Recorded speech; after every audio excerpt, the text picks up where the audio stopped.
পশ্চিমবঙ্গের মহার্ঘ ভাতার যে বঞ্চনা, সেই বঞ্চনা কিন্তু আজ থেকে শুরু নয়। স্বাধীনতার পর থেকে পশ্চিমবঙ্গের সরকারি কর্মচারীরা, শিক্ষকরা কোনোদিনই কেন্দ্রীয় হারে মহার্ঘ ভাতা পাননি। 2019 থেকে বলতে গেলে মহার্ঘ ভাতা শূন্য হয়ে গিয়েছে। 2023 সালে লাগাতার লড়াই করে আমরা 3 কিস্তি আদায় করতে পেরেছি, যার দরুন 3% থেকে সেটা এখন বেড়ে দাঁড়িয়ে 14% দাঁড়িয়েছে, কিন্তু বকেয়া 39%। আমরা ঠিকমতো লড়াই দিতে পারছি না বলেই 2025 সাল এখনো পর্যন্ত আপাতত মহার্ঘ ভাতা শূন্য। লড়াইয়ের সুযোগ কিন্তু আছে বন্ধু। আগামী 27 তারিখ সংগ্রামী যৌথ মঞ্চ নামছে তার 2 বছর পূর্তি উপলক্ষে। দাবি ওই নির্দিষ্ট কয়েকটি দাবি, সকলেই আসুন।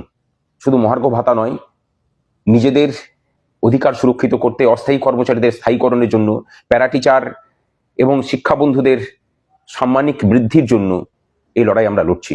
সকলকে আহ্বান জানাচ্ছি, আসুন। লড়াই ছাড়া কিন্তু পথ নেই। লড়াইটা যদি দিতে পারেন, আগামী বাজেটে এই সমস্ত কিছু হয়তো জুটলেও জুটতে পারে। চলুন লড়াইটা অন্তত করি। আগামী 27 তারিখ দেখা হোক রানী রাসমণি রোডে।